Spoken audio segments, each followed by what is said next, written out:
I divided the Arabic alphabet into 7 categories or 7 groups, you could say. There are about 2 to 6 letters in each group, depending on the group. The letters are divided into groups by their shape, which I think is a good way of learning the letters. Learning them by their shape is by far the most effective method because there are many letters in the Arabic alphabet that look very similar. The only difference between them is the number and position of their dots. In this video, we will cover the first group of 7. The shape for the first group looks like this. So all of the letters we will cover in this video will look like this or very similar to it. Okay, let's get right into it. So the first letter is the letter Ba. It is written like this in its isolated form. It's equivalent to the English B. In the beginning of the word, it is written like this. It consists out of a downward stroke and a line towards the left. We will leave the final upward stroke out because we want to connect it to the letter afterwards. In the middle of a word, it would look like this. The lines at the beginning and the end connect it to the next letter. And then this is how it looks like at the end of a word. Just like the isolated Ba, but with a line by which it is connected to the letter before. So if you would want to create a word with the shape of Ba in the beginning, middle, and end, you would get something like this.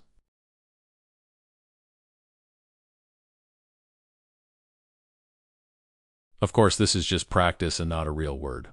It's just the letter Ba connected in the different positions. After going through the 5 shapes of this group, we will have a look at 3 examples where you can practice a little bit more on your own, so don't worry. Next up is the letter Ta. In its isolated form, it's written like this. It's equivalent to the letter T in the English alphabet.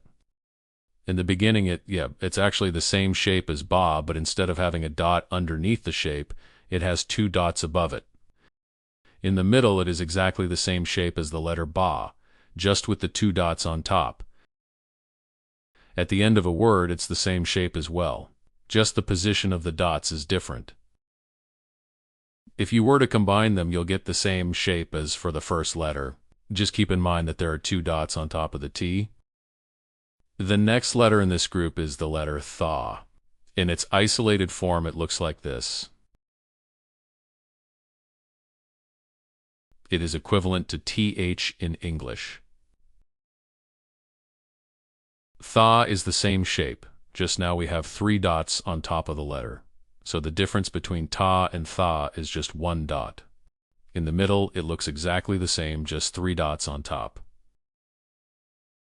And in the end, it also is the same shape with 3 dots on top.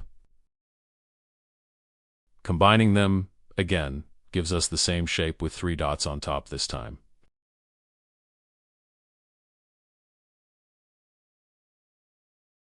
Moving on to Nun. Nun is another letter that I put into this category, even though you might initially think that it doesn't really look like it belongs into this category. It looks like this. It's equivalent to the English N. Here you can see why I put it into group 1. Now, when writing the letter Nun in its beginning and middle shape, it is basically the same shape as the 3 letters we already talked about.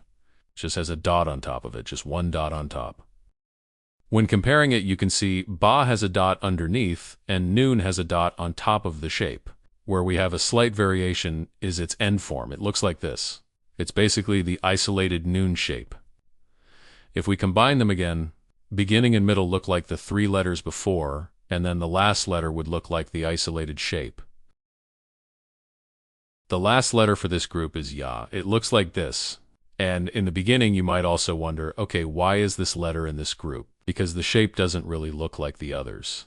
Well, just give me a minute, and I will show you why I put it into this group. It's equivalent to I or Y.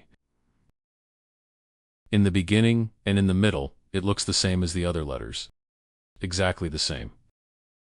But like Nun, in the end, it has a distinct shape. So when combining the 3 forms, you can see that, again, the beginning and middle look exactly like Bata and Tha, and the letter Ya at the end looks different. Also, something you might have noticed is that Nun and Ya both reach under the baseline, whereas Ba, Ta, and Tha all stay above the baseline. Okay, now let's have a look at some examples. I will write down some letters. First of all, it's just about recognizing them. So just have a look at them and see which letters these are. Our first example is this.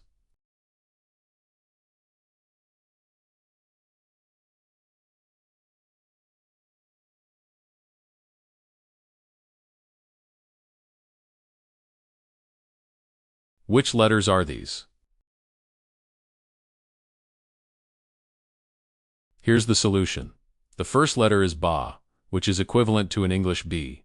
The second one is ya, equivalent to I or Y. And the last letter is ta, equivalent to T. Okay? Now take a moment to combine them so that ba is the first letter, ya the second, and ta should be the third and last letter. Ready? Here's the result. This is how it should look like.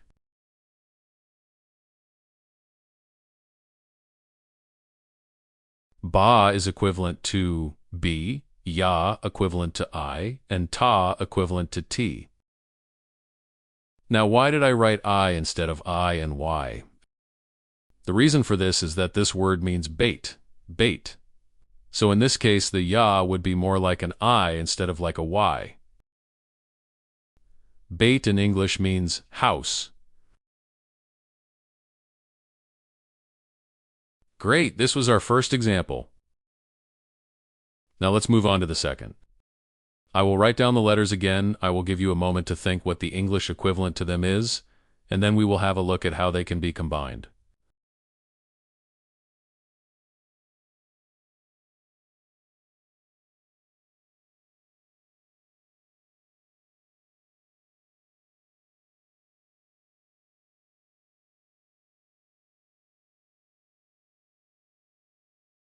So let's start and have a look at what the equivalent of these is in the English alphabet. The first letter again is a ba, and therefore equivalent to the letter B. The second one is a noon, equivalent to an N. And the last one is the letter ta, which is equivalent to the English T. Now let's combine them.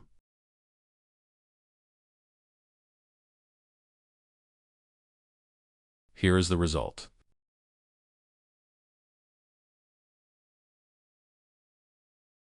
As you can see, this example is quite close to the first example. The first letter is a ba, then comes noon, then ta. So when we take these together, this word means bint, which means girl in English.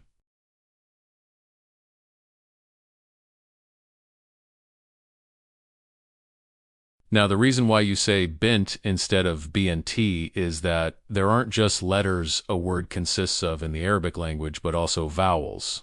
Vowels won't be part of this video, but they play an important part in pronouncing the word correctly. This is just an introductory video, which is why I didn't include them.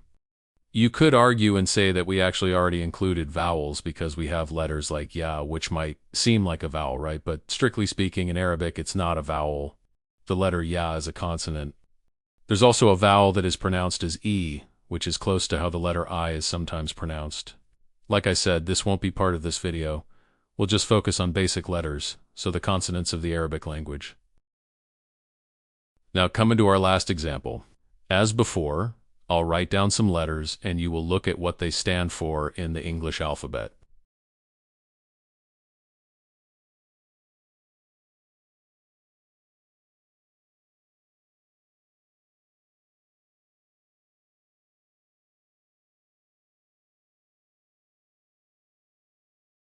So here we have ta, the second letter is ba, and the third letter is noon.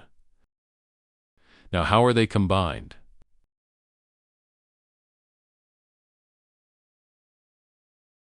This is the result.